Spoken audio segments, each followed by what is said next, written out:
Hi guys. তো তোমরা সবাই কেমন আছো? আশা করি তোমরা সবাই ভালো আছো।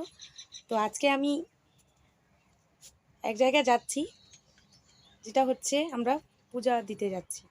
তো আমরা কোথায় যাচ্ছি, কে কে পূজা দিচ্ছি, তোমরা কন্টিনিউ ভিডিওটাকে দেখো। এখানে আসলাম, দেখলাম যে এখনও কেউ আসেনি, অনেকে আসার বাকি আছে। অ্যাকচুয়ালি এটা হচ্ছে আমাদের রাজবংশী সমাজের শ্রেষ্ঠ তিস্তাপুরী পূজা। এটা আমরা গ্রামের সবাই মিলেই করি, আর এই পূজাতে খুবই আনন্দ হয়, তোমরা দেখো। আর আমরা এটা হচ্ছে কলা গাছ দিয়ে বানাইছি, এখানেই আমরা পূজা করব। তোমরা দেখতে থাকো ভিডিওটা, আমরা কিভাবে পুজো করি। এই তো অনেকেই চলে আসছে, আবার আরও বাকি আছে, কেউ কেউ আসেনি। তো এখন সবাই আসবে, সবাই মিলে আনন্দ করবে, নাচ করবে, গান করবে, তোমরা দেখতে থাকো। আর এটা হচ্ছে আমার যা, তোমাদেরকে হাই করে দিচ্ছে। আর এটা হচ্ছে আমার ননদ। তো এখন সবাই আসার পরেই আমরা পুজো শুরু করব, তো তোমরা দেখো। আর এই আমার মেয়ে, ও ক্যামেরার সামনে, মানে ক্যামেরা পাইলে ব্যাস, ও আগে আছে, সবার আগে ও আসবেই। তো তোমরা দেখতে থাকো। যে আমাদের পুজো শুরু হয়ে গেছে।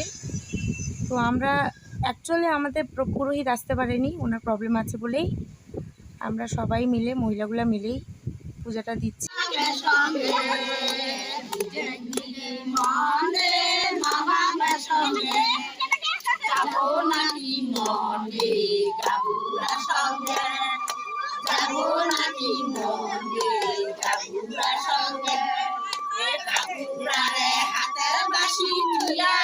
গানগুলো যে দেখলে, এটা হচ্ছে তিস্তাপুরী পূজায় এই নাচ গানগুলো করতে হয়। আর যারা যারা তিস্তাপুরী পূজা করো তারা তো জানোই যে এই নাচ গানগুলো করে। তো এবার হচ্ছে আমরা ফুল জল দিচ্ছি ঠাকুরকে, ফুল জল দিয়ে প্রণাম করে তারপর কার কি মানত আছে না আছে সবাই দিয়ে তারপরে আমরা এই ঠাকুরকে জলে ভাসিয়ে দেব। আরেকটা কথা যেটা তোমাদেরকে বলা হয়নি, এই পূজাটা আমরা করি নদীর ঘাটে।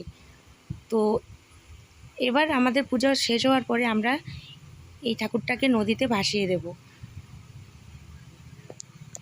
আমাদের এই ছোট্ট নদীতে এই ঠাকুরকে আমরা ভাসিয়ে দিলাম। আর বাচ্চাগুলো দেখো এক একজনে কেমন লাফালাফি করছে। তো বাচ্চাগুলো কি মানে হচ্ছে, এরা সেরকম নদীতে আসে না, তো বছরে একবারই আসে। আর আমার মেয়েটাও মানে নদীতে আসলে ওর খুবই আনন্দ, কারণ ও নদীতে স্নান করতে পারে। তো আজকে ওয়েদার খারাপ ছিল বলে আমার মেয়েকে নদীতে স্নান করতে পেইনি। এখন সবাই যে যা জায়গা মতো প্রসাদ খাচ্ছে। তো আজকের এই ভিডিওটা এখান থেকেই। আর তোমাদের যদি মনে হয় আমার ভিডিওটা ভালো লেগেছে, তো লাইক কমেন্ট শেয়ারটা করে দিও। আর কারা কারা তিস্তাপুরী পূজা করো কমেন্টে জানিও। ওকে, বাই বাই।